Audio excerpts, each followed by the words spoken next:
미국이 이제 남파 간첩들을 이제 뭐 양성하는 곳이라고 한다면 그렇게 해서 남한 쪽으로 들어온 간첩들은 남한에서 어떤 활동을 하는 건지. 그러니까 벗업하는 방법이 있고 파견하는 방법이 있는데 파견하는 사람들은 이제 북한에서 훈련 받아가지고 한국에 침입해서 이렇게 활동하는 간첩들이고 또 벗업하는 사람들은 한국 국적을 가진 한국 사람들인데 북한 사람들이 와서 있으면 여자 간첩들이 예쁜 여자 간첩들이 와서 뭐 시집 가서 정보를 빼란다든가. 네, 근데 이 북한에서 교육하는 게 한국에서 절대로 이렇게 핵무기를 쏴서 이렇게 한국을 이렇게 붕괴하고 적화통일하는 게 아니고 내부 반란 있잖아요, 서로. 네, 그거를 하겠고. 제가 그 북한에 있을 때 우선 우리 간부 강연에서 영화를 보여줘요. 다큐멘터리 영화를. 그러면 위기의 남조선 아니면 개 같은 세상. 맞아. 이런 영화를 만들어서 보여주는 거예요. 그런데 알고 보니까 남조선 사회가 너무나도 험악하고 너무 한심한 거예요. 그런데 보니까 대남 공작 나간 사람들이 공작 훈련 받을 때는 정말 철두철미하게 훈련을 받았는데 남한에 와 보니까 너무나도 현실이 틀린 거예요.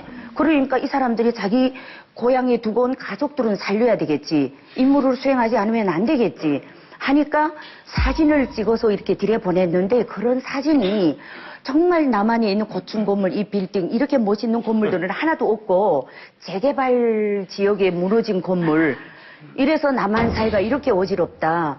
그 다음에 막 시위하는데 군중들이 그래서 이 사회를 보고 대충 한다는 게 사진을 들여보내면 북한에서는 영화를 그렇게 개 같은 세상 이런 영화를 만들어서 인민들을 이렇게 세뇌시킨 거죠.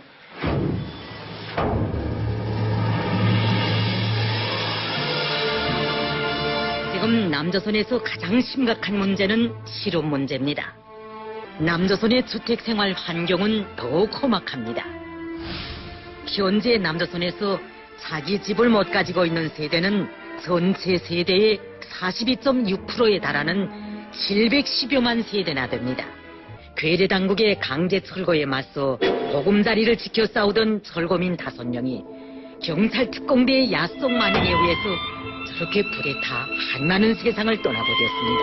하루아침에 삶의 보금자리를 빼앗기고 거리에 내몰린 사람들은 길가와 지하철도, 서울역 등지에서 노숙자로 헤매이고 있습니다. 저는 북한에 있을 때 실제로 남한에서 간첩 활동을 하고 이렇게 그 임무를 수행하고 7년 동안 살다가 이렇게 넘어온 사람을 봤어요. 예. 근데 그 사람은 남한 사람보다 오히려 더 남한 사람스럽게 생겼어요. 예. 말투도 이렇게 저건저건 있잖아. 뭐 이러면서 이렇게 평양말 좀 섞었는 데는 남한 말투가 좀 들어갔어요. 그러면서 얘기하는데 남조선은 말이야. 남조선에서 7년이나 살았습니다. 대단하다. 남조선 사람이다. 남조선은 어떻습니까? 그러니까 남조선은 정말 썩어 빠진 사회라고 할 수가 있지. 네. 밤에 잠을 안 자. 그러는 거예요. 그래서 자기도 나이트를 많이 가봤다. 근데 걔네들은 밤새도록 잠을 안 자고 놀기만 하고 그러니까 놀면 일은 어떻게 그러니까 썩어 빠진 사회인 거지. 그러는 거예요. 그래서 돈 있는 놈들은 잘 살지만 돈 없는 것들은 정말 거리에 거지들이 많다. 이렇게 얘기를 하는 거예요. 근데 그 사람도 바보가 아닌 이상 7년을 살았으면 남한의 현실을 어느 정도 알지 않아요. 근데 그 사람 입장에서는 북한에서 그렇게밖에 얘기를 할 수가 없다는 거죠. 예, 그래서 예. 탐호국이 해외에 파견되는 공작원을 관리하는 곳이라면 네. 2호국은 국내에 파견되는 공작원을 관리하는 곳이었어요.